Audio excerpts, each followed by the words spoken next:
సంధ్యా theatre ఘటన political turn తీసుకుంది. ఈ ఘటనపై రాజకీయ పార్టీలు పరస్పర విమర్శలు చేసుకుంటున్నాయి.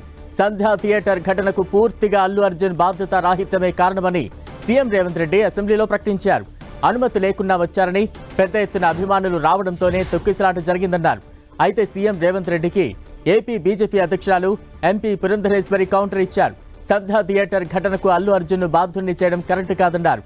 తొక్కిసలాట ఘటనను అల్లు అర్జున్ ప్రేరేపించలేదన్నారు.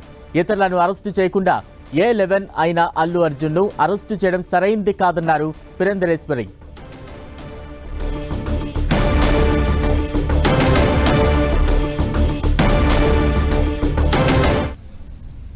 2వ తారీఖు వాళ్ళు అప్లికేషన్ పెట్టుకుంటే 3వ తారీఖు పోలీసులు తిరస్కరించిన తర్వాత కూడా 4వ తారీఖు 9:30 ప్రాంతంలో హీరో రావడం జరిగింది.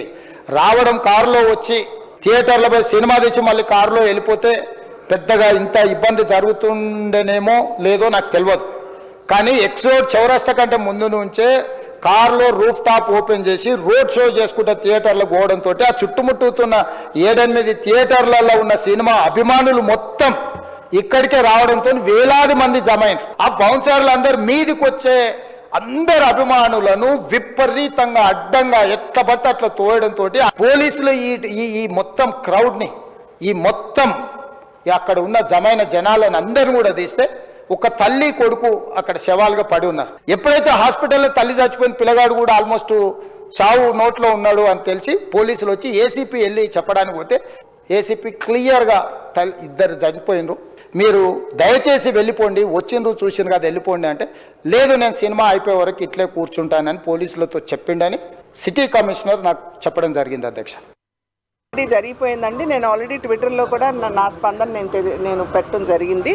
అల్లు అర్జున్ గారు ఆనాడు ఒక సినీ కథానాయకుడిగా అక్కడికి రావడం జరిగింది. ఆయన ప్రేరేపించింది కాదు. ఆయన A11గా ఉన్నారు. ఆయన చూసుకున్నట్లయితే మిగతా వారిని కాకుండా ఈయన అరెస్ట్ చేయడం అనేది కరెక్ట్ కాదు అనేది మా యొక్క అభిప్రాయం. అది డెఫినెట్గా నిన్న కూడా చర్చ జరిగింది కదా తెలంగాణలో.